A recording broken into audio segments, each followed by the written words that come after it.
नमस्कार आदाब दोस्तों। तो चलिए आज फिर हम आप लोगों के लिए लाए देश और दुनिया की तमाम ताज़ा बड़ी खबरें, ब्रेकिंग न्यूज हेडलाइंस, एक एक करके तमाम बड़ी खबरें आपके सामने रखेंगे। सबसे पहली और बड़ी खबर गाजा से सामने आ रही है, जहां पर एक बार फिर इजरायली सेना ने अल शिफा हॉस्पिटल को निशाना बनाया है, जिसमें अब तक मिली जानकारी के मुताबिक दर्जनों लोग खत्म हो चुके हैं। इसका वीडियो मेरे पास है जो आगे आपको दिखाएंगे। साथ ही साथ अगली बड़ी खबर में आपको बताएंगे दोस्तों कि एक बार फिर हमास ने इजराइल को लेकर के एक बहुत बड़ा दावा किया है।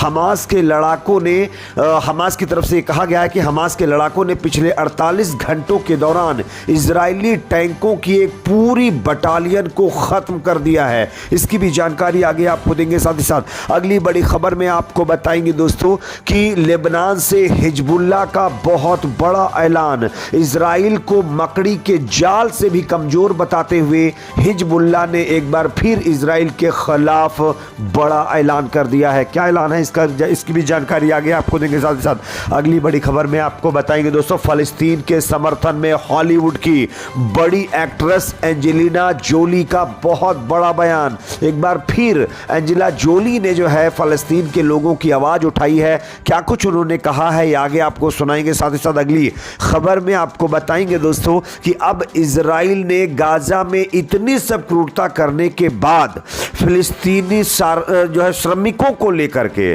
बड़ा ऐलान कर दिया है। बताया जा रहा है कि गाजा के अंदर जितने भी काम करने वाले फिलिस्तीन के लोग हैं उनको अब वहां से निकाला जाएगा। इस पर क्या है नेतन्याहू का पूरा बयान आगे आपको बताएंगे। साथ ही साथ अगली खबर में आपको बताएंगे दोस्तों कि प्रधानमंत्री मोदी ने एक बार फिर यूएई के राष्ट्रपति से हमास और इजराइल संघर्ष को लेकर के बात की है। प्रधानमंत्री मोदी ने फलस्तीन के लोगों को लेकर चिंता जताई है। क्या कुछ अपने बयान में उन्होंने कहा है ये भी आपको बताएंगे। साथ ही साथ अगली खबर में आपको बताएंगे ताजमहल को लेकर के नया विवाद खड़ा हो गया है दोस्तों। खबर आ रही है कि अब हिंदू सेना ने ताजमहल को जो है ने नहीं बनवाया था बल्कि मान सिंह ने बनवाया था, यह विवाद खड़ा करके कोर्ट में अर्जी लगा दी है।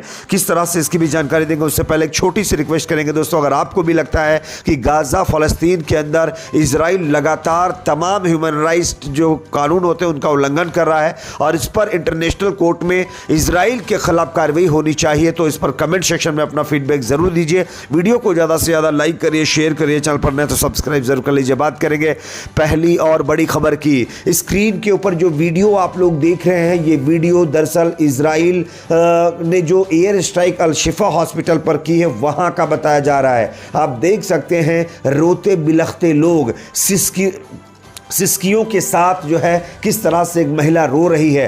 चारों तरफ अफरा तफरी का माहौल है, लोग बिखरे हुए पड़े हैं, कोई मतलब जो है किसी का हाल पूछने वाला नहीं है। ये हालत हो चुकी है गाजा के अंदर अल शिफा हॉस्पिटल की। कल रात 8 बजे बताया जा रहा है कि बेकसूर निहत्थे मजलूम बेबस फिलिस्तीनियों के ऊपर इजरायली सेना ने क्रूरता दिखाई है और अल शिफा हॉस्पिटल के मेन गेट पर यह स्ट्राइक करके दर्जनों लोगों को खत्म कर दिया है। अफसोस तो इस बात का होता है जो मानवाधिकार की बात करने वाले बड़े बड़े लोग अक्सर टीवी पर बैठकर भाषणबाजी करते हैं, वो इस पर खामोश बैठे हुए हैं। इजराइल वो तमाम ह्यूमन राइट्स कानूनों का उल्लंघन कर रहा है, तमाम चीजें जो युद्ध में नहीं होनी चाहिए उसको भी इस्तेमाल कर रहा है। इस पर पूरी दुनिया खामोशी इख्तियार करके बैठी हुई है और आप देख सकते हैं गाजा में लोगों का क्या हाल हो चुका है। अगली खबर की बात करेंगे जो कि सामने आ रही है। हमास की तरफ से हमास के लड़ाकों ने पिछले 48 घंटों के दौरान इजरायली टैंकों की एक पूरी बटालियन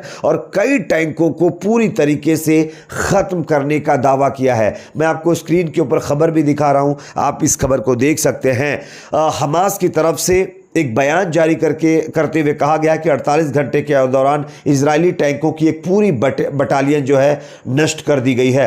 अबू उबैदा जो हमास का प्रवक्ता है उसकी तरफ से ये दावा किया गया है और इसी के फ्रस्ट्रेशन में आप देख सकते हैं किस तरह से इजराइल निहत्थे बेकसूर लोगों को निशाना बना रहा है। यहां तक कि वेस्ट बैंक के साथ साथ कई और इलाकों में भी जो इजराइल है वो पार करता हुआ दिखाई दे रहा है। बात करेंगे अगली खबर की जो कि सामने आ रही है। हिजबुल्लाह का लेबनान से बहुत बड़ा ऐलान, आप इस खबर को देख सकते हैं।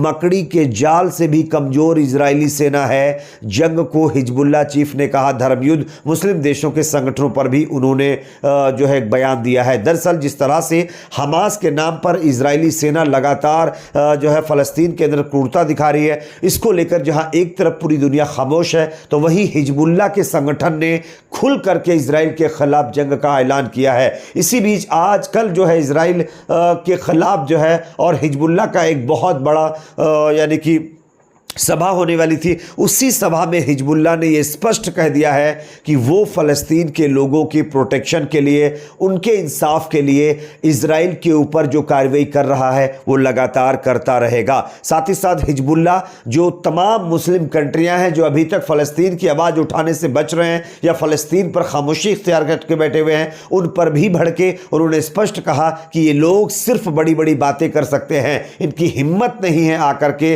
जो है फ़लस्तीन के लोगों की आवाज उठाएं। यह कहते हुए मकड़ी के जाल से भी कमजोर इजरायली सेना को बता दिया है और उन्होंने यह भी कहा है कि अगर अमेरिका इजराइल का साथ ना दे तो एक दिन के अंदर हम इजरायली सेना को पूरी तरीके से नष्ट कर डालेंगे, यह भी कहा गया है। हालांकि ईरान के नेता की तरफ से भी इसी तरह का दावा किया गया है। अगली खबर की बात करेंगे जो कि सामने आ रही है। फलस्तीन के लोगों की आवाज अब अमेरिका की बड़ी एक्ट्रेस एंजेलिना जोली ने उठाई है। दोस्तों मैं आपको खबर दिखा रहा हूं, आप इस खबर को देख सकते हैं। लाखों फिलिस्तीनों को सामूहिक सजा दी जा रही है, इसमें वैश्विक नेता भी शामिल हैं। यह कहना है एंजेलिना जोली का। दुनिया देख रही है कि कैसे लाखों फिलिस्तीनियों को सामूहिक सजा दी जा रही है और इसमें वैश्विक नेता शामिल कहते हुए एंजेला जोली ने कहीं ना कहीं फलस्तीन के लोगों की आवाज उठाई है। लेकिन हमारे देश में बड़े बड़े बॉलीवुड के एक्टर हैं, सलमान खान, शाहरुख खान, आमिर खान जैसे कई बॉलीवुड एक्टर हैं जो अब तक अपने मुंह में दही जमाकर बैठे हुए हैं, एक शब्द भी उनके मुंह से नहीं निकल रहा है। लोग ये लगातार सवाल कर रहे हैं। अगली खबर की बात करेंगे जो कि सामने आ रही है। इजराइल ने अब गाजा के लोगों को लेकर एक बहुत बड़ा फैसला ले लिया है। आप इस खबर को देख सकते हैं। अब इजराइल में गाजा का कोई फलस्तीनी श्रमिक यानी मजदूर या काम करने वाला व्यक्ति नहीं होगा। अब जो है संघर्ष के बीच नेतन्याहू सरकार ने यह बहुत बड़ा फैसला लिया है। आपको बता दें कि हजारों जो फलस्तीनी है वो इजराइल के अंदर काम करते हैं, नौकरी करते हैं। इसको लेकर के इजरायली सरकार ने अब यह फैसला लिया है कि किसी भी गाजा के जो है व्यक्ति को अब जो है इजराइल के अंदर नौकरी पर नहीं रखा जाएगा। साथ ही साथ अगली खबर की अगर बात करें तो सामने आ रही है प्रधानमंत्री मोदी की तरफ से। उन्होंने यूएई के राष्ट्रपति से बात की है फलस्तीन को लेकर के। आप इस खबर को देख सकते हैं। पीएम मोदी ने यूएई के राष्ट्रपति से की बात, इजराइल हमास संघर्ष पर कहा कि हम आतंकवाद और आम लोगों की जो कैजुअलिटीज हो रही है उसको लेकर चिंतित हैं। यानी कि प्रधानमंत्री मोदी ने फलस्तीन में जिस तरह से लोगों के ऊपर जुल्म हो रहा है उसको लेकर चिंता व्यक्त की है। साथ ही साथ आतंकवाद को लेकर के उन्होंने कहा है कि हम आतंकवाद को लेकर के भी चिंतित हैं। बात करेंगे अगली खबर की जो कि सामने आ रही है। यहां पर ताजमहल को लेकर के नया विवाद। ताजमहल को शाहजहां ने नहीं बल्कि मान सिंह ने बनवाया था। इस दावे के साथ हाई कोर्ट में अब जो है हिंदू सेना की तरफ से अर्जी लगा दी गई है। यानी कि देश में एक और नया विवाद खड़ा करने की कोशिश की जा रही है। आप किस पर क्या राय कमेंट सेक्शन में जरूर बताएं। वीडियो को लाइक शेयर, चैनल को सब्सक्राइब जरूर करें।